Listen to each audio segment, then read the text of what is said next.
What up, players? It's Woboss Tay. Welcome back. So I've got 6 little sprues here to go over, and we'll look at one of each, and then we will go through, and I'll show you what I was able to build. Okay, so I only used the Sisters of Averlorn bits. So you've got a quiver with arrows, torso, an arm, a sword, arm, torso, bow, torso. So you get two of those frames. You get 2 of these frames. There's the angry guy with the scar. Very cool. I love how he looks really grim and just really mean, and not at all like the golden flowing hair mane of a regular high elf.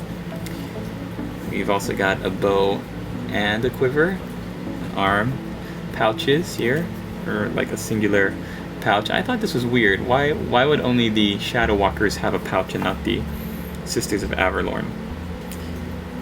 You gotta keep their makeup somewhere. Got 2 masks here, a torso, 3, 4, 5 masks. So because this is a duplicate frame, that means that you get 5 extra closed face helms, which I think is pretty cool.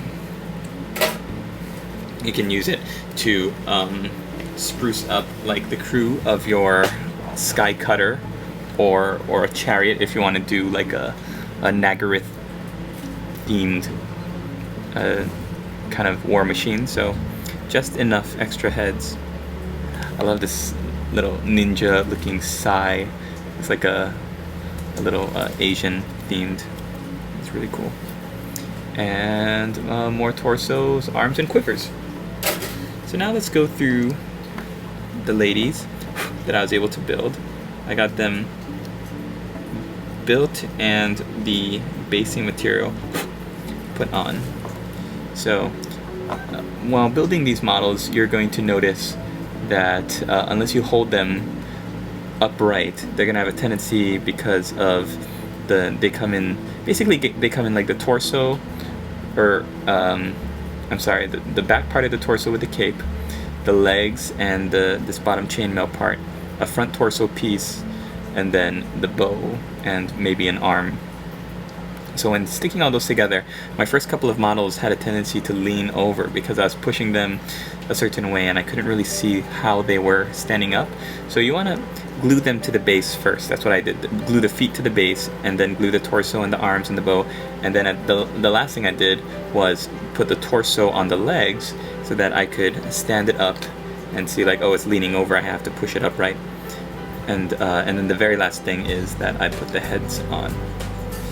So generally I love the poses of all these ladies. I love how some of their bows are down, like they're looking at their target before they raise it up.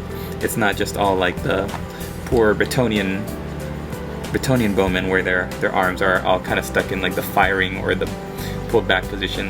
A lot of these, like this one where the bow is laying like horizontally, it's really, really nicely done.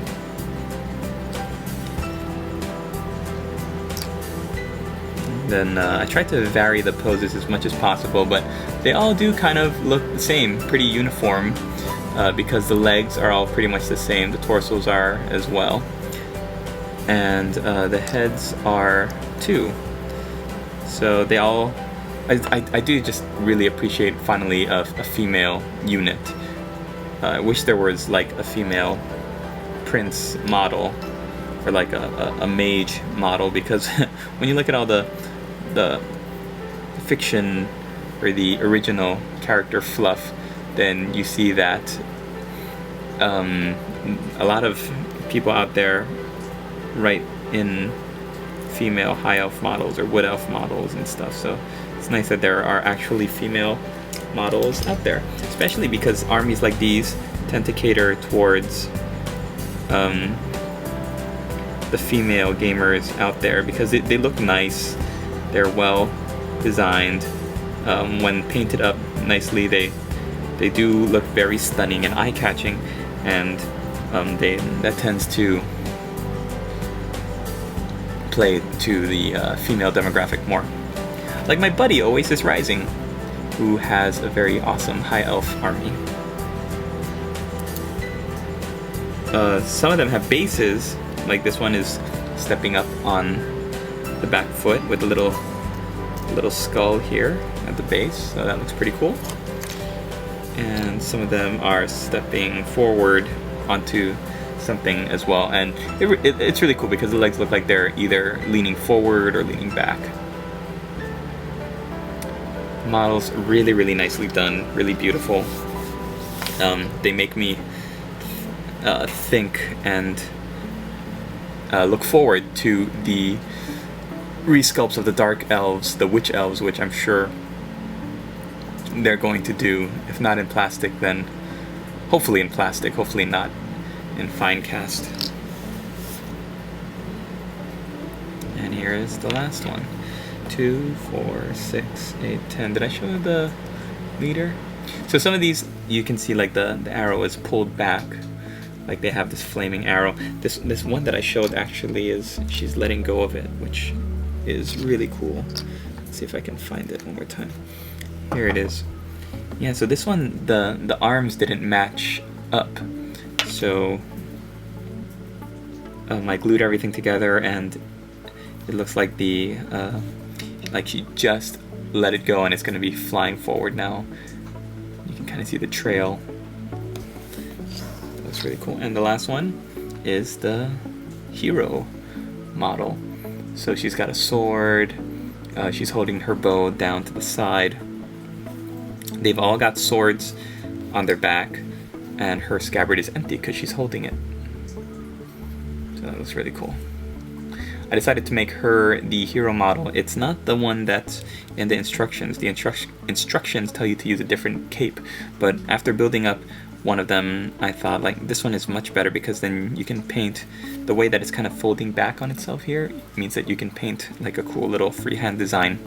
So my goal now is to paint all these girls up, put some freehand in and stuff like that, and hopefully do good for the painting competition.